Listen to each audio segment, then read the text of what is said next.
Have you ever wondered why some politicians seem to dodge the fallout from scandals that would ruin anyone else? It's a shocking reality. A study from the American Political Science Review found that about 70% of politicians accused of serious scandals remain in office. That's right, more than two-thirds. In 2018, former Illinois Governor Rod Blagojevich was released from prison after serving 8 years for corruption. He is just one example of many politicians who bounce back, even after major scandals. It makes you question, how do they do it? This video will explore the surprising strategies that allow political figures to survive, and even thrive, despite controversies. From the power of personality and the media's role to the influence of money and loyal supporters, we'll uncover how these tactics keep politicians in power. So, buckle up as we dive into the fascinating world of political resilience, where scandals may shake the ground but rarely topple the tower. You won't want to miss these eye-opening insights. Chapter 1: The Resilience of Power. Scandal-proof politics. Political power has a strange way of bouncing back, even when scandal strikes. It seems that no matter how shocking or damaging the headlines, many politicians manage to stay in their seats. But why? Part of the answer lies in the very structure of political systems. Power has a tendency to shield itself. Once someone is entrenched in the political machine, they gain layers of protection, like loyal supporters, financial backers, and party machinery. Take Bill Clinton, for example. Despite the Monica Lewinsky scandal in 1998, his approval ratings rose to 73% at the height of the controversy. That's because people saw his economic policies working, and scandals couldn't compete with that kind of success. Politicians understand this dynamic. They know that as long as they can point to tangible achievements or invoke fear of their opponents, they can weather the storm. Another factor is the tribal nature of politics today. Research from Pew shows that nearly 60% of Americans see members of the opposite political party as a threat to the nation's well-being. In this environment, scandals often become a rallying cry, not a downfall. Voters are more likely to defend their guy rather than abandon ship. As long as there's an enemy to fight, a scandal might just be seen as a distraction from the bigger picture. Politicians also play the long game. They know that news cycles are short, and public attention spans are even shorter. Scandals that once rocked the headlines get forgotten in the rush of new crises. It's a waiting game. Survive the initial blow, and things tend to blow over. And for those in power, this can feel like a superpower. Chapter 2: Public Amnesia. Why voters forget and forgive. Voter amnesia is a real thing. We often think people will hold a grudge after a scandal, but more often than not, they forget. In a study by the University of California, political scientists found that most voters are back to supporting the scandal-affected politician within a year. So, why does the public forgive and forget so easily? One reason is simple: overload. In today's fast-paced media environment, there's always something new to worry about. Scandals are big news for a moment, but then they're replaced by the next big headline. This constant flood of information makes it hard for any one story to stick. A 2020 study showed that Americans consume an average of 12 hours of media a day. No wonder we forget things so quickly. Politicians know this. They understand that the faster they can redirect attention to something else, like a policy win or a new initiative, the faster the scandal fades from the public's mind. It's a tactic known as agenda setting. By pushing new stories, they help bury the bad ones. Former Italian Prime Minister Silvio Berlusconi, who survived numerous scandals, used this to his advantage repeatedly, shifting focus away from his personal controversies and onto his political agenda. Voters are also more likely to forgive if they feel personally connected to the politician. Research shows that if a politician has cultivated a likable image, people are more likely to give him a second chance. Former Toronto Mayor Rob Ford was caught in a drug scandal, but his down-to-earth personality and populist stance helped him maintain significant support among voters even during the height of his controversy. Chapter 3: Scandal as Strategy. Turning bad press into political capital. Surviving a scandal is one thing, using it to your advantage is a whole other strategy. Some politicians have mastered the art of flipping bad press into political capital. It sounds crazy, but it works. They turn themselves into the victim of a biased media, political hit jobs, or an unfair system. And many voters eat it up. Donald Trump is a prime example. Throughout his presidency, he was constantly embroiled in controversies.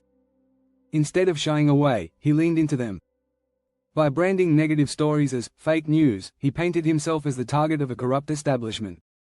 This tactic didn't just neutralize scandals, it strengthened his support among his base. In fact, 56% of Republicans said they believed the media treated him unfairly, according to a Gallup poll. By positioning himself as the underdog, he turned scandal into a weapon. It's not a new tactic. In 1983, British politician Neil Kinnock survived a political attack by reframing it as an attack on the working class. He successfully turned the scandal around, gaining sympathy and support. Politicians know that if they can control the narrative, they can transform a scandal into a rallying point for their most loyal followers. Another key strategy is deflection. By shifting the focus away from themselves and toward their political enemies, politicians can keep their support intact. They make the scandal about them versus us, polarizing the issue. This strategy works particularly well in today's hyper-partisan climate, where people are more likely to defend their side, even if their side is in the wrong. Scandals also provide politicians with an opportunity to appear resilient. By surviving the controversy, they prove their toughness. In some cases, overcoming scandal actually enhances their image. It's the "what doesn't kill you makes you stronger" effect, but in politics. When French President François Mitterrand faced scandal in the 1980s, he weathered the storm and emerged even more powerful, eventually becoming the longest-serving president in French history. Chapter 4: The Cult of Personality. Why charisma outshines controversy in politics. Personality often trumps policy. Charisma, charm, and a strong personal brand can carry politicians through even the worst scandals. When people feel connected to a politician, they tend to overlook their flaws. This is the power of the cult of personality, where image becomes more important than actions. Consider John F. Kennedy. His presidency was marked by numerous rumors of affairs, but his charm and charisma made him almost untouchable. People admired him for his vision and leadership style, so much that the scandals seemed irrelevant. In fact, a 1963 Gallup poll showed that Kennedy had an approval rating of 70% just before his assassination, despite ongoing whispers about his private life. This phenomenon isn't limited to the past. In 2017, despite being embroiled in corruption allegations, Brazilian politician Luiz Inácio Lula da Silva maintained a strong base of support. His populist persona and history of lifting millions out of poverty allowed many to overlook his legal troubles. It's a classic case of personality outweighing controversy. A study published in the American Political Science Review found that voters are more forgiving of charismatic politicians. They're seen as authentic or real, even when their actions might suggest otherwise. Politicians use this to their advantage, leaning heavily on their personal stories or emotional appeals to keep voters on their side. Personality-driven politics has become even more pronounced in the age of social media.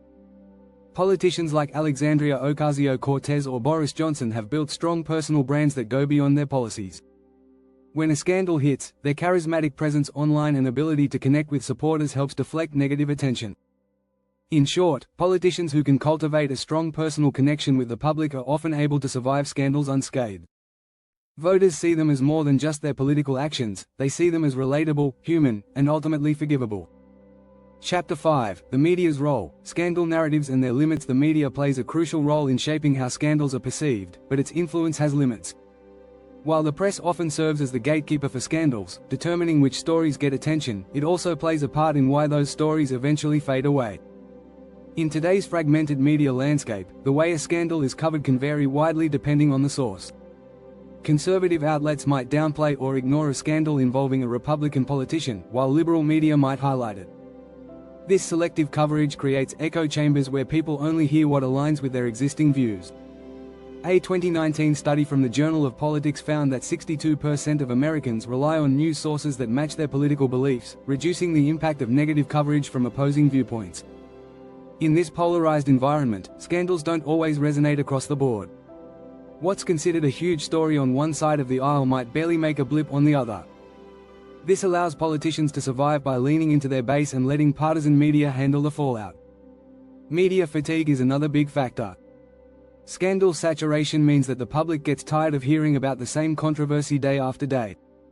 This is especially true in long-lasting scandals, where new developments trickle out over time.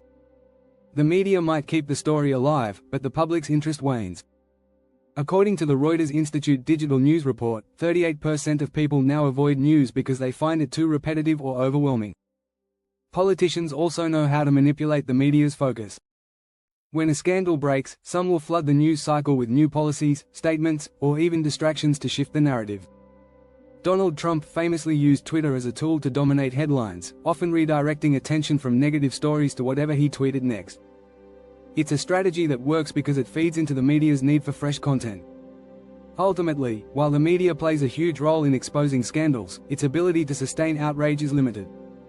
Politicians who understand how to play the media game can often control the narrative, using the constant churn of news to their advantage. Thanks for watching. If you found these insights interesting, be sure to subscribe for more engaging content on the dynamics of politics and power. Let's keep the conversation going.